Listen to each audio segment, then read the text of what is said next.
Seeing Axel in a full game flesh yesterday was crazy, with the big reveal being shown off at Gamescom. IDOS have done a great job with it for sure, but it has brought up a big debate about, I would say, whether or not some of these creatures are realistic enough. Are too many liberties being taken with Grounded, a game about being shrunk and small? I want to talk about that a little bit today because it's an interesting topic, and as well as defend my case for why there should absolutely be some meat-eating plants in the greenhouse or grow box we're going to be getting in the winter update.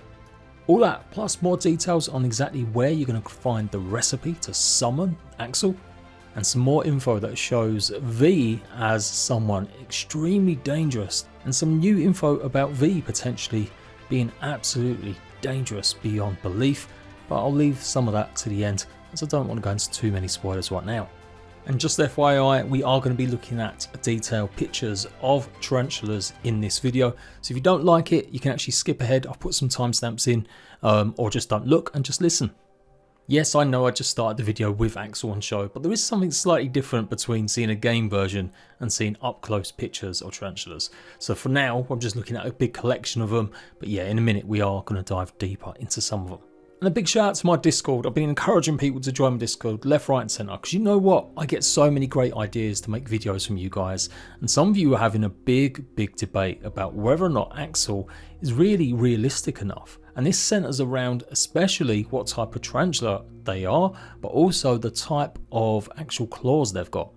So shout out to Kuru, Riftedge, Bunabis and a bunch of others. There's too many now to get really naming everyone who's given these ideas and taken part in some of these convos in my Discord. So we've got the green bottle blue tarantula there, and then this one is the golden blue leg baboon tarantula. Now I can't lie, at first glance, or when I've seen some of these comments debating about certain bugs not being realistic, so they don't belong in maybe the certain area that we think Grounded is set in. The codename for the game was Maine, but it doesn't mean it is set in Maine. There's a long run theory that obviously the TV station is beginning with KBBB or something along them lines, which means it probably is in like the Midwest somewhere.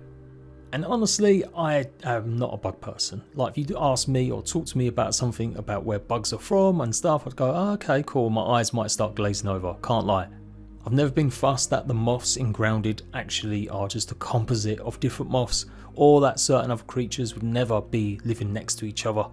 I've never tried to question too deeply why we've got orchid mantises roaming around the backyard when they're meant to be like Asian, I think you can give game developers a license to be artistic and to bend the rules about what they're going to add, as long as it's probably not too stupid. I'm going to see like Goliath spiders roaming around the yard when they are definitely usually only home in South America. But coming to realise from comments that I've seen on my videos and the Discord chat, it does matter to some of you guys. It matters the details and whether or not these bugs could potentially exist in this kind of world, even though it's about something called raw science and about shrinking down and berry monsters and mants and more. But that is kind of straw man comparing. Okay, you've got a sci-fi game, but it can be a bit grounded, can't it? Like that's why it's based on relatively bugs that we do know and we would expect to see mostly in certain parts of America. We accept they may not always get 100% right, maybe the models slightly look different or some of the attack behaviours of them. But we love Grounded and we just let that one slide, although some view it's really important. But for sure with the Axel fight, it definitely feels like there's a lot more people complaining about certain things, about it being too slow to move and it should be able to wipe out the teens no problem. Others are pointing out that actually it's one of the slowest moving tarantulas, if it is one of these two, or some tarantulas do move really slowly. And it's also maybe got that effect that when you're small, time moves different, hence why bugs are always hard to catch. I don't know, I could be making that one up. But the biggest thing that seemed to really bug people is the fact that Axel has claws really exposed and not inside its fur pores. And you know what, even though I'm not a bug person and normally I dismiss this kind of stuff as like, oh, give it a break, it's a sci-fi fantasy game, who cares? But I'm trying not to be so dismissive, and yeah, I can actually see why people might be annoyed by this. It's a small detail, I think it looks great, the spider, honestly. I guess that's the issue with tarantulas, they kind of almost look cute if you're just looking at their legs, if you can't actually see underneath the skin they've got deadly claws. But by exposing them, they're creating more fear. We can recognise that these claws are literally the size of us. and that instills a little bit more scarediness when taking it on. So what we need to establish then is, have they taken artistic license, or has AXL actually been developed somewhat? Well, that theory might go out the window straight away when you realise that AXL has literally been bought that day from the pet store. So unless someone got to him pretty quickly and modified him with some raw science or create some extra Frankenstein parts, it might not have exactly the same colouring as the two tarantulas already mentioned.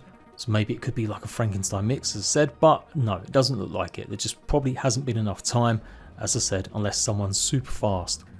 And a little shout out to a picture of me at the Xbox Grounded 2 event in LA, which I got invited to. If you hadn't seen this, me and a bunch of other creators all got taken there and got a chance to play the game early, as well as obviously being able to review it beforehand.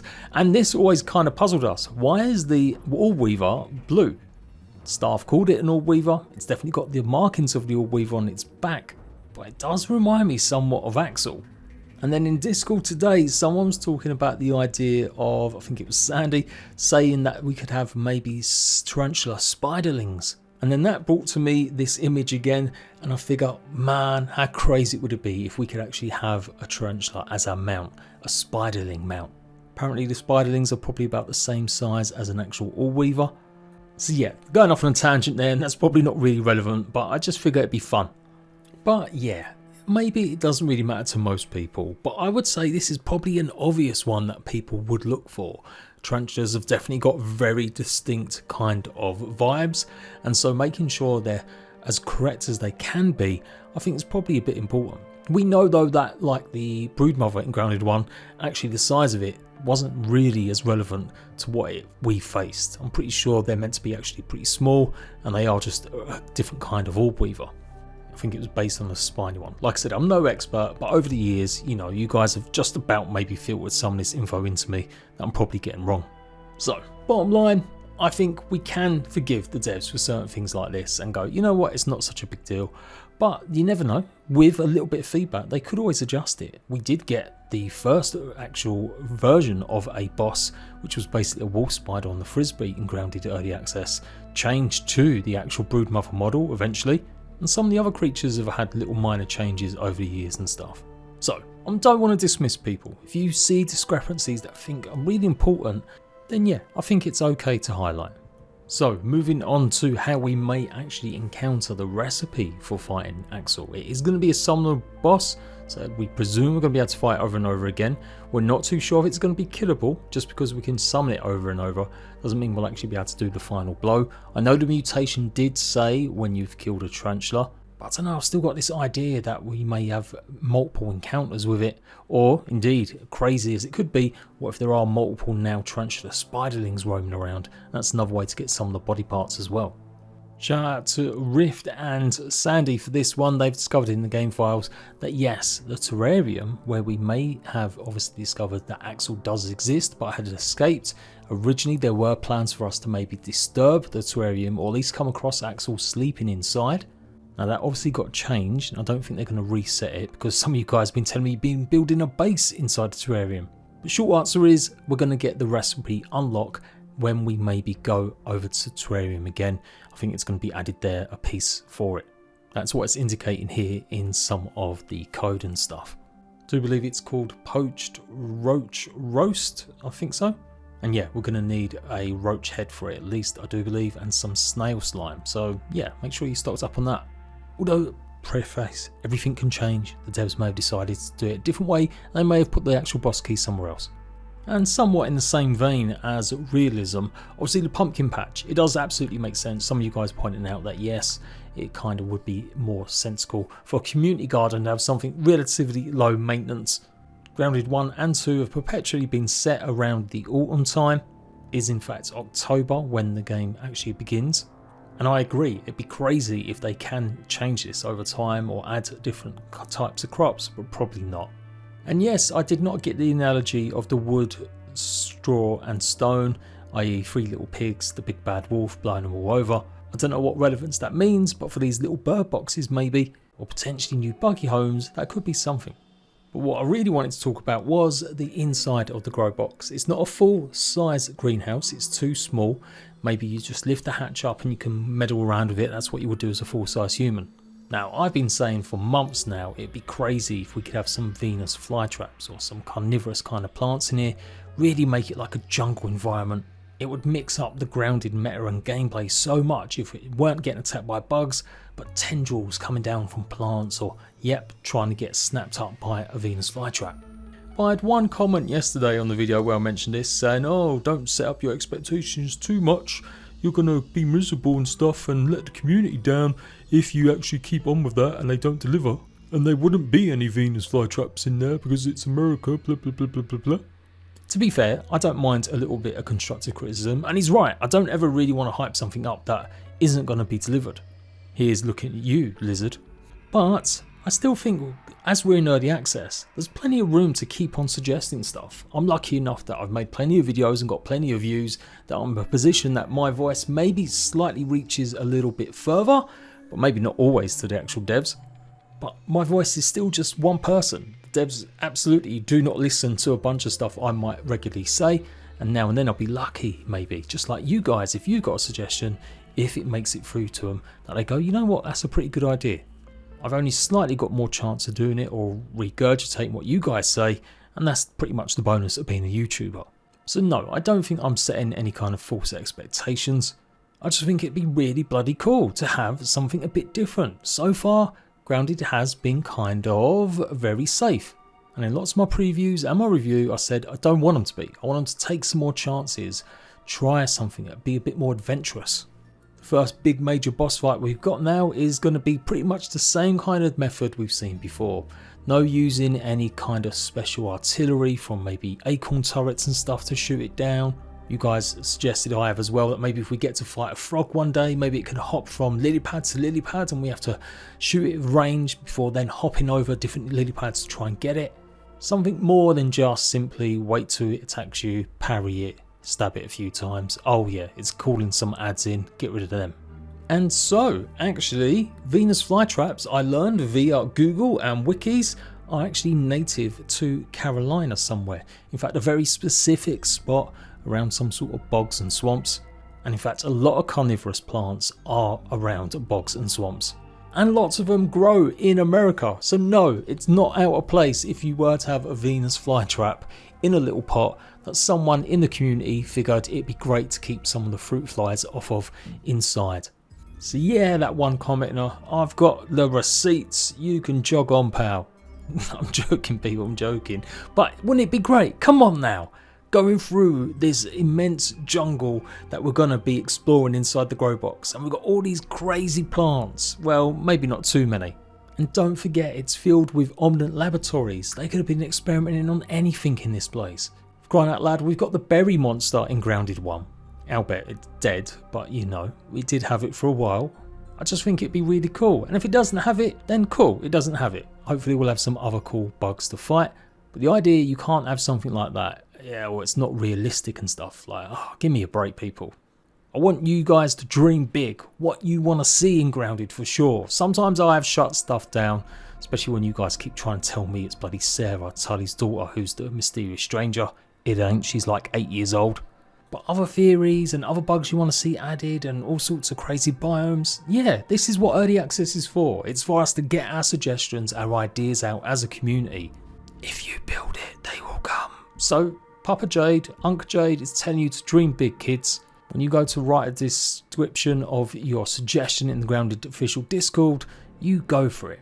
Okay, so if you don't want any more spoilers about the mysterious fifth stranger, 15, whatever she is, then see you ratbags later. I'll be back when we've got big news about stuff, and obviously check out some of my guides and come and join my Discord. Okay, it's just us now. The filthy leakers, the filthy knowers, the people that can't wait for Christmas. We literally rip our presents open the day before. Shout out to Gustavo for this one. He's found some pictures, I do believe, that are in the outer bounds area on one of the benches. Although they may have been spawned there, who knows. But you can't really read it, but I did manage to decipher it, so let's rattle off what they say. Pertaining to all staff operating at the in Brook Hollow City Park, we enclose the following psychological report on the experimental subjects known as, following the detailed behavioural reports of the park divisions. Staffers are encouraged to read the report with full attention and to prepare contingency measures in the advent of a psychological breakdown of the designated individual. Blank has been found to be highly volatile and likely to go on the offensive against the Park Division staffers, especially those in close vicinity to blank, adjacent to blank. A preliminary estimate of the casualties caused by such offensive is certain amount of staffers killed, certain amount of staffers wounded. We implore all Park Division staffers to remain in constant communication with the blank regarding the status of the test subject. A final warning that this report is highly confidential and should not be shared with any external third party, including but not limited to reporters, Omnant staffers outside the Park Division, family members, close acquaintances, bartenders at local establishments, and janitorial staff. Respectfully, urgency, A. Schwartz. So of course I'm talking about V, aka Violet. Shout out to Sandy and Void for some of this stuff. You get to see a clear call sign that it pops up on screen, I do believe, or part of it, or it's on the actual scab, I think some of you guys were saying, and some renders of their armour. And you can see here we've got the scab, but we've got the original scab as well. I wish I'd remember to include this in my theories about the 15. But bottom line, V is a homicidal maniac apparently, and she has been experimented on a long time by Omnant. The note is clearly labelling her like a homicidal maniac, although it is from Omnant, who have also been doing lots of tests on her and experiments maybe. And I am starting to think, call me crazy, but it's not actually a 15, and I'll be pretty happy if it weren't. Everything's been thrown together that we have this idea she wants to wake up with the teens, or she wishes Willow had waken up with her. And we tie that into the 15, the Juices sign in Grounded 1, where they got away from a spider, because we never actually saw the body to say they'd been killed by him. They originally woke up before the other teens, they couldn't wake him up, so he went off to explore, they went off to explore, and yeah, then he had their encounter with an orb weaver or whatever after coming across some of the field stations and maybe some granola bars and stuff. But what if, when V references I wish you'd waken up with me, Willow, she meant actually woken up with her inside the Omnant laboratory, because she was a different batch of teens that were being experimented on by Omnant. She was never taken to the park and released by the researcher. Instead, she was kept under lock and key by Omnant and transferred to the park. But how does she know so much about the teens? Well, she could have absolutely been a teen in and around them at school, but also maybe she's been watching via all the cameras and the security systems that Omnant have had. She's broken into so many of them, she knows all the ways that they work. It explains why she's so set against Omnant and why she's killed quite a few people. And she thinks that we have maybe betrayed the cause by working seemingly with Omnant now. And she's actually testing us to see if we could maybe see her point of view of things and eventually get us ready to fight alongside her against Omnant, because she knows they're really the big bad. I know the easy option is the 15, but something Marcus Morgan has said has just kept me up at night. Think ahead, look ahead. That's what his words were. Go and watch Casually Grounded and stuff, and he said he's seen lots of theories, and they have been heavily promoting the V sign, means 5, subject 555. But what if that is all just a massive red herring to make us believe it is the 15, but of course it is going to be something a bit more different. But yeah, I thought these renders were cool. Again, Void pulled these ones off. Obviously, it may change. The character's face might not end up looking like that, but it's cool to see what's behind the mask at the moment. And the running theory is that every encounter we have in her, we're basically going to knock off some of her armour, so by the end we will reveal who she really is on the 4th time of fighting her. It's a bit of a mixed video today, but I just wanted to get some stuff off my chest. I love this, I love the community that we're building, I love all your suggestions and the talk in Discord and the comments as well. It is definitely keeping me more engaged. I promise I have got guides incoming. I did do one the other day, go and check it out, but I've got more individual guides looking at certain areas as well. If you become a member today, you can carry on watching my Let's Play series, which I am going to keep as members only, but I will be doing a 50 days of Grounded very soon, so at least you'll be able to see the story condensed. And that's it. I'll see you ratbags for more Grounded news very soon.